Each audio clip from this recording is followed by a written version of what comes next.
this might not work. This top is incredibly shiny and I've already sanded it. We'll see.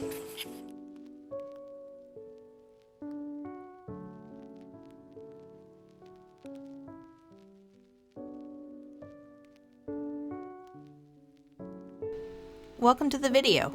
In this video, I'm going to transform this very 90s, early 2000s dresser that has laminate on top and other materials mixed in to comprise the dresser, and turn it into something a bit more modern. I'm having deja vu just looking at this dresser, for real. If you like to watch furniture flipping videos, click on the subscribe button. Any of the furniture pieces you see in my garage is going to end up in a video. In fact, that pink chair is next. It's on my list. So I'm going to start off with removing the hardware with this awesome multi-tool from Milwaukee. If you don't have a multi-tool, highly recommend. Really good product to use, especially if you're going to start flipping furniture. I wasn't sure at this point if I was going to reuse the hardware or not, but always keep your hardware. Don't just toss it if you don't think you're going to use it. And I'd already cleaned off the dresser using crud cutter with a microfiber cloth to make sure that it was nice and clean before we get into working on the dresser. The handles ended up having two parts to them. There was a wooden piece and a metal piece, and the metal piece was pretty dirty. Based on looking at it at that point, I was thinking, all right, well, if I'm going to reuse these, I need to clean them, see what kind of state they were in, and then possibly spray paint them. So already start planning, think about these things so that if you don't have the tools you need, you can stop at some point and go get those items. So if I didn't have spray paint on hand, I would have went and purchased those items. Before you start refinishing any piece of furniture, it's best to look at the dresser, see if there's anything that's broken on it, and correct that before you start working on it. Just makes things a lot easier down the road. I had noticed that one of these bottom boards or accent pieces was loose, and so I took that off and glued it back to the dresser. I left the original nails in and clamped it down with several clamps and let it cure overnight. That way it's not coming off.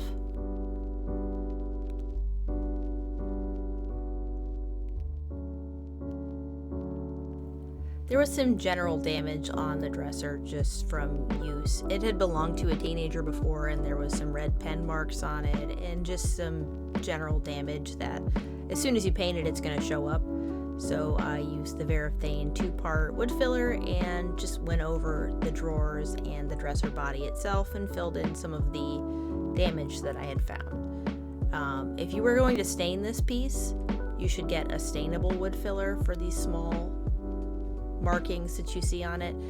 I was not, and this is what I had on hand, so I just went and touched up some of the little areas pretty quickly, and that way I don't have to wait for both cure times for the wood filler and for the wood glue.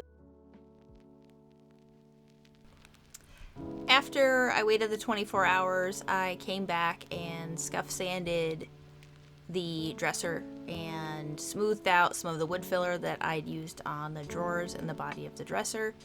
With this melange paint, it suggests that if it's a smooth surface that you sand and prime it. So I'm going to go ahead and sand it first, and then once that's done, I'm going to apply some primer. After I had sanded the top down, I didn't see much as far as it being deglossed. I was actually a little concerned that the paint wouldn't adhere to the top of the dresser, and I made sure to go over this again with the 120 grit sandpaper. But these type of surfaces can be really picky, and sometimes depending upon the type of paint that you use, they may or may not take to the paint. So just be aware that if you scuff up the surface really good, that's going to give you a better chance that the paint will adhere. So to prime the dresser surface, I used a roller with a tinfoil lined pan, and I used Zinsser Bullseye Primer just simply because that's what I have on hand. Once that's done, I'll probably get something else and try that out. But I'm going to apply this with a roller, and I end up applying 2 coats just to make sure that the paint adheres, and then I'm going to scuff sand it before I apply the paint, because when you use a roller to apply paint to things like dressers and the surface isn't porous, you get texture bumps, and just giving it a light sand with 220 grit sandpaper or higher is going to knock down those little bumps.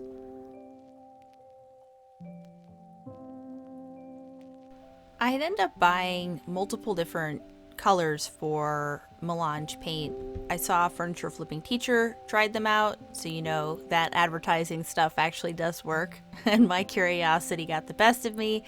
So I ended up ordering I think 5 different colors, but I settled on Tally Green for this dresser because I ended up determining that reusing the handles would look really good when I applied it or used them with this paint. So here we are, Tally Green. And when you apply this, it is not like chalk paint. If you've used chalk paint, if that's what you're used to, or that's your comfort zone, this is going to go on thin. Their website states that it takes 2 to 3 coats to apply the paint for full coverage. And when I first applied the first coat, it was pretty thin and I was kind of concerned. But the last paint that I'd used was chalk paint, so don't get freaked out like I did. You're going to need to apply multiple coats to the surface.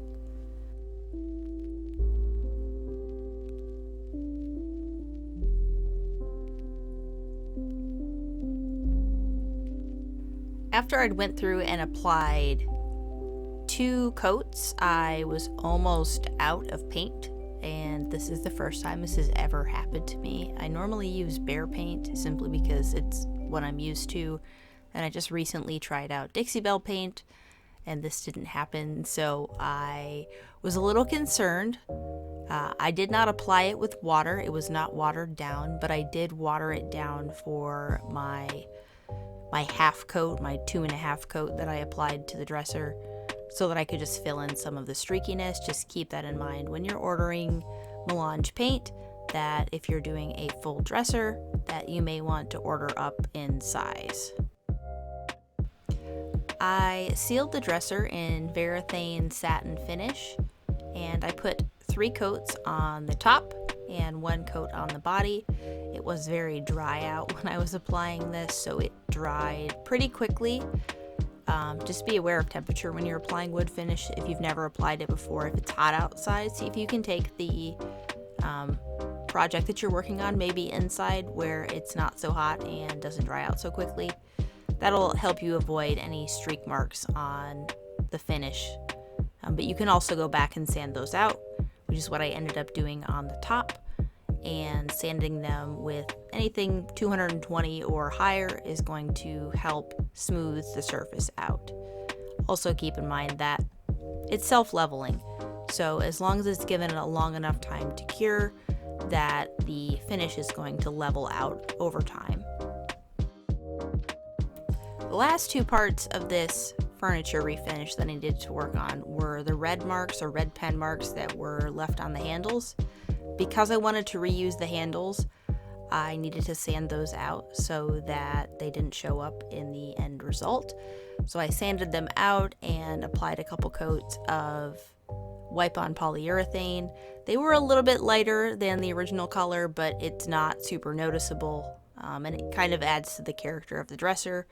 So after I had finished sanding, I think I applied a total of 3 coats of wipe-on polyurethane to the wood handles.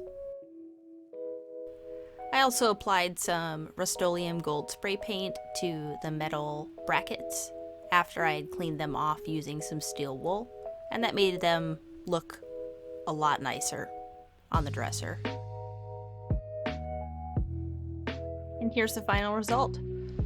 Honestly, for the small amount of effort that I put into this dresser, it looks 1,000 times better than what it did before, and it has that pop of color to accent the wooden handles. It just kind of brings it all together and makes it more modern. If you'd like to see more of this content, please consider subscribing to my channel and giving me a thumbs up. I really appreciate it. Thanks for watching.